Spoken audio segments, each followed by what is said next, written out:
inspires you? Who gets you passionate about something? Mr. Toastmaster, fellow Toastmasters, welcome guests. Tonight I'm going to share with you an individual who inspires me, who brings me passion, and you'll see that I share some traits with this individual. Now I see you all looking puzzled.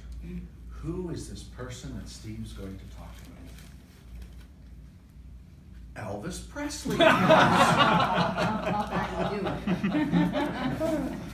My goal this year is to have an Elvis reference for every month of GMAT meeting, so no, I'm kidding. I shared 2 traits with Elvis when I started to do self-reflection and started to look, because I'm in career transition mode. What are those 2 traits? Breaking down barriers, using my voice. Breaking down barriers. Don't I look like a rebel? Don't I look like someone that enjoys going against the system, the man? Well, I have had occasion to break down some barriers. Now, when Elvis did it, he was facing nationwide segregation. The color of your skin meant more than anything else. People were feeling repressed. They weren't allowed to express themselves creatively. And so he broke down many barriers. The barriers I broke down are considerably smaller, but I feel monumental nonetheless.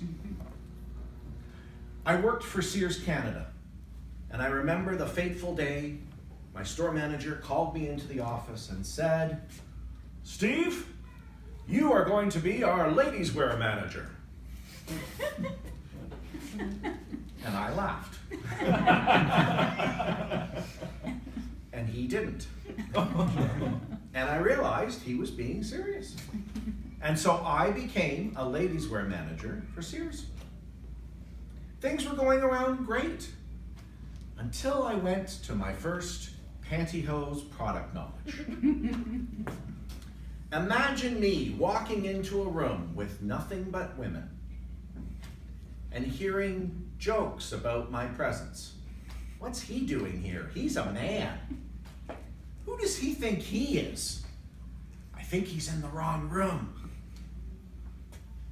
And it hit me at that point that this was similar to what women must have felt when they were breaking down barriers, going into rooms where men were allowed and women were not.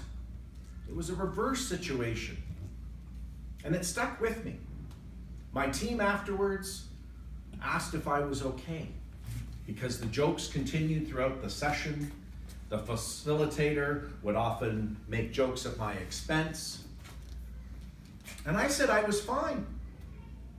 And they bonded with me that day because they saw me in a, somewhat harassing situation almost. And I didn't lose my cool, and I stayed for the whole meeting. The bonus is, I know a lot about pantyhose.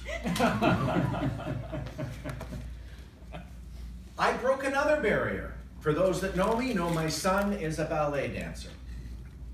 And I can tell you that being a dad to a dancer is something that's brought me immeasurable pride and joy. But again, dropping Derek off for dance practices, picking him up, taking him to competitions, I was the only dad present. That did not discourage me from breaking that barrier.